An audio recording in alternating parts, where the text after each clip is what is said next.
ছোট্ট পাঠ পরিবেশন করছি, ভুল ত্রুটি হলে মার্জনা করবে। রবির আলোয় 25শে বৈশাখ। বসন্ত চলে যায় পাতা ঝরিয়ে, শুকনো পাতায় পথ ঢেকে দিয়ে। ফাগুনের কথা বলে যায় আগুন, আর চৈত্রের প্রহরে বসে বসন্ত বলে বিদায়ের কথা। তবুও মন ভালো হয়ে যায় রবি ঠাকুরের গানে। রং যেন মোর মর্মে লাগে, রং যেন মোর কর্মে লাগে। সে বসেকের ঘরে হোক বা বসন্তের ঘরে, রবীন্দ্রনাথ আমাদের সূর্যের আলো, কথা বলা অনর্গল পাখি নীল আকাশে। আমরা রবীন্দ্রনাথ ছাড়া অচল বিকল। তার গানে ফিরে আসে প্রাণ, মন বসে কাজে। মন খারাপের ঘরে রবীন্দ্রনাথ আকাশ ভরা সূর্যতারা জীবন নামক গণ্ডিটি সচল রাখতে রবীন্দ্রনাথের গানই শ্রেয় বা শ্রেষ্ঠ পন্থা।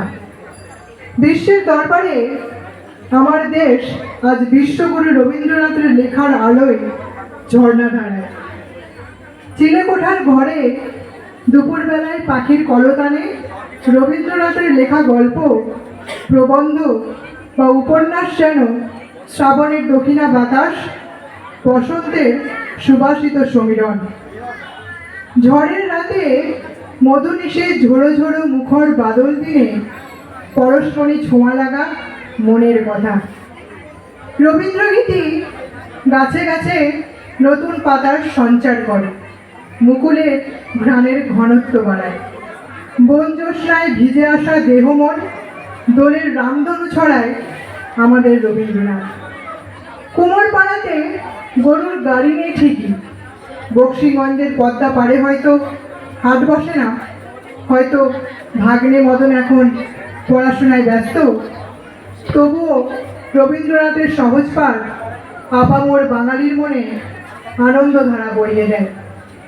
উপেনের 2 বিঘা জমি থেকে হয়তো 200 বিঘা জমি হয়েছে, বা হয়তো সেটাও গেছে, তবুও 2 বিঘা জমি পড়লে শিহরণ হয় রন্ধ্রে রন্ধ্রে, শিরা উপশিরায়। যে স্কুলের গণ্ডিতে পা রাখেনি সে কি করে এত লিখে যেতে পেরেছে, এই ভাবনা আজও ঘরে ঘরে অবসরে আলোচনার মুখ্য চরিত্র হয়ে ওঠে আমাদের রবীন্দ্রনাথ। রবীন্দ্রনাথ সত্য, স্বপ্ন, শান্তি, তার গান শুনে যায় ক্লান্তি। রবীন্দ্রনাথ রোদ্দুর আলোর ভাষা, অরুণ গধূলি আশা। রবীন্দ্রনাথের মাটির সোঁদা গন্ধ, রবীন্দ্রনাথ আমাদের জীবনের ছন্দ। নমস্কার।